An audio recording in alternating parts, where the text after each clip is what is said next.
Hello বন্ধুরা, তো আবার একটা মজার গল্প নিয়ে চলে এসেছি আপনাদের সঙ্গে। তো এটা নানির গল্প, নানি দাদির গল্প। তো এটা মিষ্টি খাবার গল্প। তো আজকের গল্পটা হচ্ছে তোমাদের সকলের প্রিয়, আমাদের সবার প্রিয়, আমার নানিকে নিয়ে।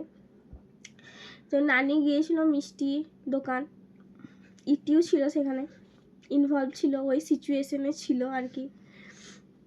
তো তখন ছোট ছিল অনেক। দিয়ে ওর পছন্দ হয়েছিল একটা হাঁসের যে মিষ্টিগুলো হয়, সেই মিষ্টি পছন্দ হয়েছে। তো বলছে নেবো। নানি বলছে আমি আগে টেস্ট করে দেখবো, তারপরে ওটা তারপরে নেবো যদি ভালো হয়। দিয়ে দোকানিটা বলছে যে হ্যাঁ টেস্ট করুন। দোকানির মনে লাড্ডু ফুটছে যে টেস্ট করবে মানে একটা খাবে আবার বানিয়ে নিয়ে যাবে, তাহলে দু রকমভাবে পয়সা পাবো। কিন্তু আমার নানি বলছে না, এটা তো টেস্ট করে দেখবো, এটার জন্য কোনো রকম টাকা আমি দেবো না। নানির কথা শুনি মিষ্টির দোকানের হয়ে গেছে। দিয়ে নানি বলছে আমি টেস্ট করবো, টাকা দেবো না। দোকানি বলছে টেস্ট আপনি করুন কিন্তু টাকা আপনাকে দিতে হবে। নানি বলছে যদি খারাপ বেরোয়, না বেরোবে না, টাকা দিতে হবে টেস্ট করলে।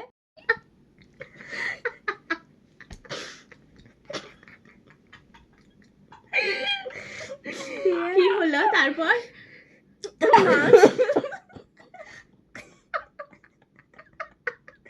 মা গেছিল, দিয়ে লাস্ট পর্যন্ত মা নিতে দেয়নি বলে নানি আর বাসে মায়ের সঙ্গে সারা দেয়নি। কদিন সারা দেয়নি? 3 দিন। কারণ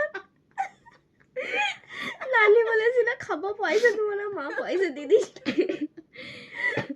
তো আগেকার মানুষগুলো এরকমই হয়। তো আপনারাও জানেন যাদের ঘরে আগেকারের মানুষ আছে, আর আপনারাও বলতে পারবেন যদি সেরকম থেকে থাকে, কেউ কমেন্টে জানাবেন।